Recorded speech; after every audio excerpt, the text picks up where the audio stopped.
Good morning, dear ones.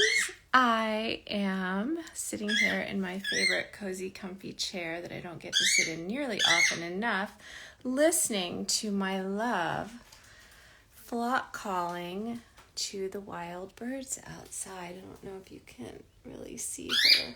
Yeah, I don't know where you are right now. Where are you? Are you on your elevator? There she goes.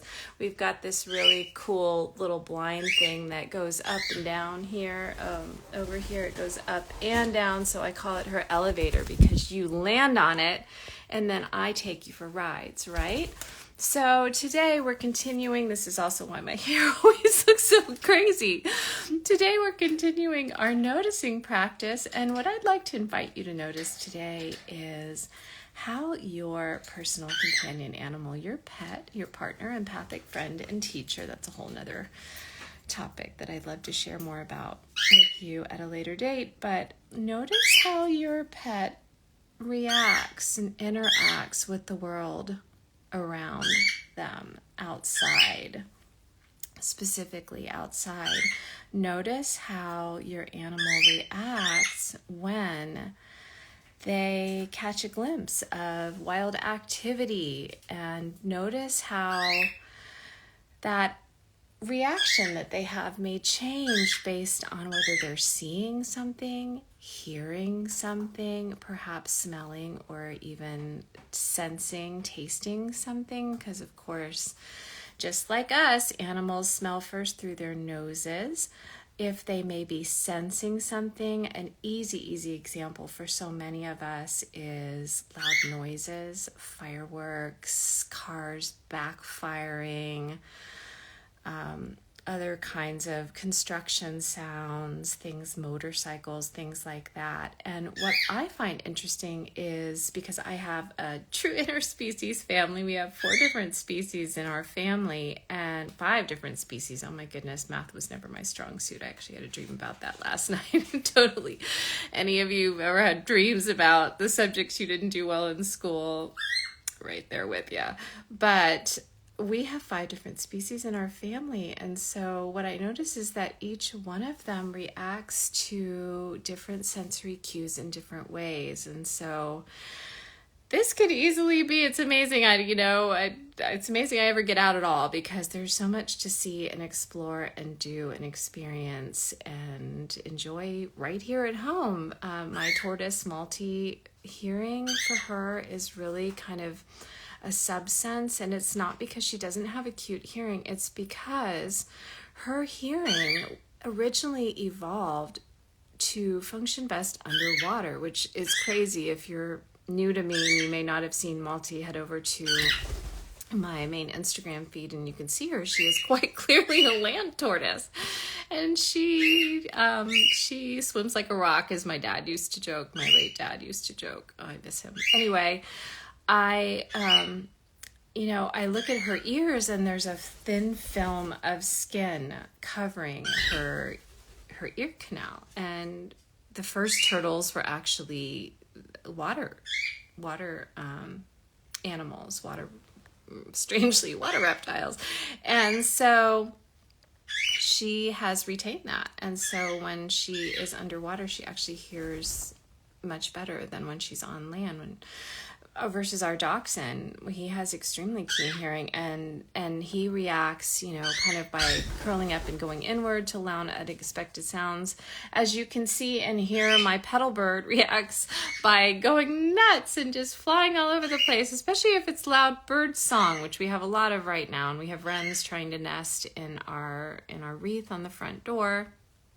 Left over from Christmas. It's a nice fir leaf, so it looks like a little secluded tree. It looks just perfect if you happen to be a wren wanting to start a family.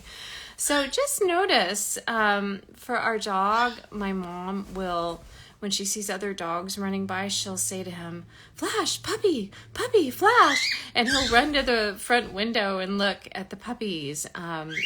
Malty, she's too short to really see above the window, but when I take her outside, and she's curious, she wants to see everything, but her range of vision is much lower. So that's something else fun to try if you're kind of watching your animal interact with the world going by outside and you're puzzled by how they're reacting or what they're reacting to or why they're reacting or something like that, then try getting up or down to their level. And that may mean, if it's safe, climb a little step ladder or get down on the floor. Some of my greatest experiences with Flash and with Malty and with my box turtle, Io, who's hibernating right now, have been when I've gotten down on their level and I can see the world the way that they see it, through their eyes, experiencing it with their senses. Sound, it sounds different when you're down on the floor, when you have your ear pressed against the earth. It sounds way different when you're up high like Miss Petal, and sound echoes differently inside of a space. And so these are some things to just play with as we continue our noticing practice, to just get really curious about how your pet experiences the world going by outside, why they experience it the way they do, what they're experiencing through their unique senses. Obviously, I've done some pretty in-depth research on my particular animal species to learn about how their senses function and what they see and hear and what that might be like. Some of my most fun experiments have been going swimming in the summer and really noticing, or just submerging my head into the water in the tub to notice what I might hear if my ears were adapted for underwater like Maltese, and covering my ears makes it even more realistic. In fact, if I just do that right now, the sound sounds so super different to me, and I'm sure if I had my other hand free and I covered my other ear, it would be even different. So these are some fun things that you can do to just, take a walk in your animal's paws or claws or fins or feathers or fur, and start to experience their world the way that they do. And so much of the mystery of who they are and why they are the way that they are and what they do and why they do it, it starts to clear up when we start stepping inside their sensory world in these sorts of ways. So obviously this isn't a one-day only assignment. You can, or I don't love the word assignment, activity, prompt, or experience that you and your pet can enjoy together. And so report back and let me know how it goes and what you're experiencing, and any questions that you have, anything you'd like to chat a little bit more about. Why does my pet do this, or what's going on here, or what might it be like if.